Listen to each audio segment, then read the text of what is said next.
Alright, this is just going to be a quick video about upgrading to LED lighting on the interior of the MG. Sorry it's been so long since I've had an upload. I've got a couple things in the works that I'll talk to you about at the end of the video, but this one's just going to be a quick one based on a user question or a viewer question that I got about what types of LED lights to use on the interior to swap over all the incandescent bulbs to LED. So the main type of lighting in the MG, the interior, are these E10 bulbs. These are screw-in E10 bulbs that are readily available. As you can see, they are on most of the, I pulled a couple of them down here. This one comes from the high beam indicator on the speedometer. And then over here we got, here's the one I've already converted over to LED from the fuel gauge. This one is the ignition indicator from the tach. And then over there we got the map light is also one of those E10 bulbs. So all of the ones behind the dash are E10. So that makes it convenient. You can easily swap those out for these E10 bulbs you can get on Amazon or eBay. These LEDs. Get the ones, there's some that are flat on top with just one single LED that points straight out. And then there's also these type that have LEDs all the way around, which provide better light for the instruments. So get this type. This is not too long. I had fears initially that this was too deep to fit inside the instruments. As you can see here, the depth of the LED bulb is quite a few millimeters deeper than the incandescent bulb that it replaces. So, and I had fears that this wouldn't fit inside the instruments, but these do. So don't let that dissuade you. The only other type of bulb inside the interior is the bulbs that are the one for the courtesy light. And the courtesy light is one of these type of bulbs, the 550, and they come in various lengths. So make sure you don't get the small ones. This is a 31 millimeter. So the size that fits is at least get a 35 millimeter. I think the actual size of the bulbs are even longer than that. So here, I'll show you up on the actual car. Alright, on the back bulb here you can see that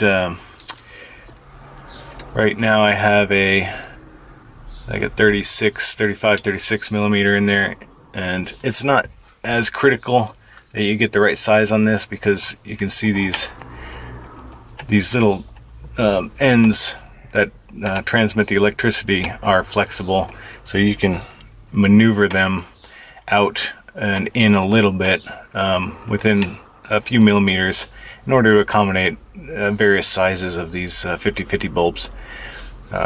So don't worry too much about the size you get, but something around 35-36 millimeters should fit just fine, and that will provide plenty of light for the interior. Mine's disconnected right now because of another project I'm working on, but these do provide quite a bit of light to the interior.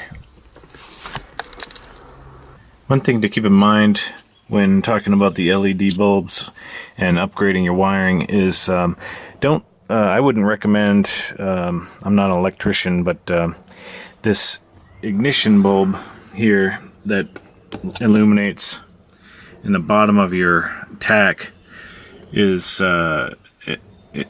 it comes on when your RPMs are low. It also comes on obviously before you start the car to show you're getting battery power.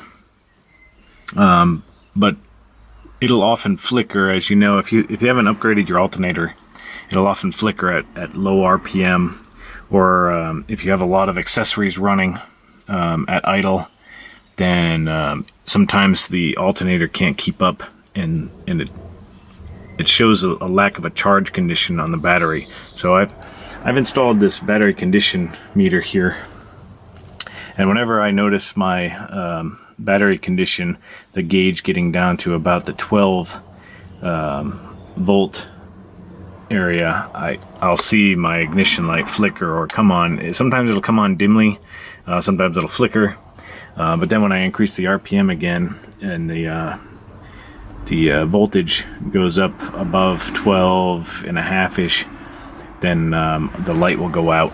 So don't keep an incandescent bulb on this one, because of the fact that LEDs are either on or off. There's no it won't act the same way as an incandescent, so it allow it to come on dim, or I mean, you can get an LED bulb that will dim. I'm not sure if these are even dimmable bulbs, but for me, I'm going to keep an incandescent E10 in this ignition bulb. That way it'll act like it should, and it'll come on dimly if it senses the battery voltage or the alternating voltage dropping, and it'll flicker like it should. LEDs will flicker, but they won't act the same way in a low voltage condition like an incandescent will, coming on dim and then increasing in brightness as the voltage increases. Some LEDs are made to dim, but I'm not sure about these, so I'm not even going to test that. I'm just going to leave the old incandescent in there, and then I won't run into any problems with that, and it'll work as it should. Alright, well that'll cover it. That's pretty quick and dirty how to upgrade your interior lights to LED.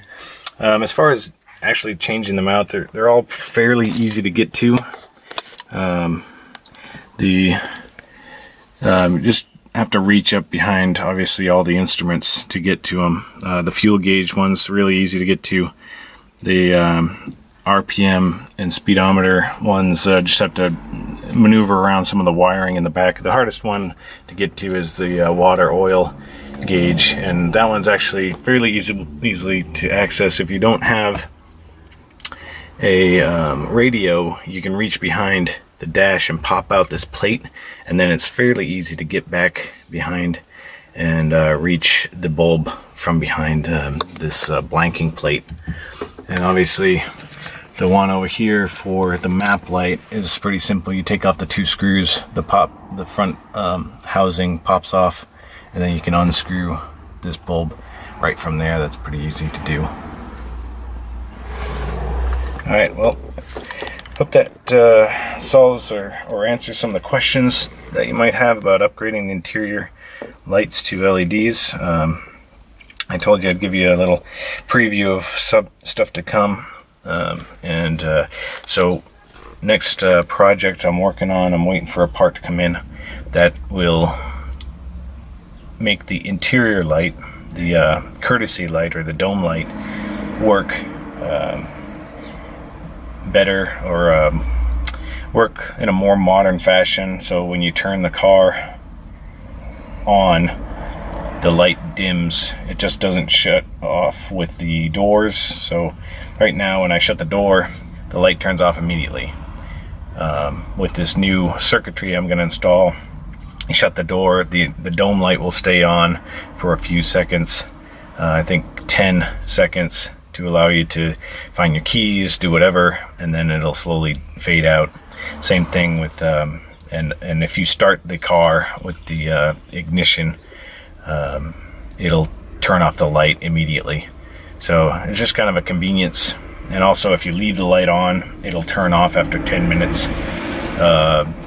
If you somehow forgot or left the door open so it doesn't burn down your battery. Just a little bit of circuitry to make the MG a little bit more convenient to own and operate. And so I'll show you that video will be coming next.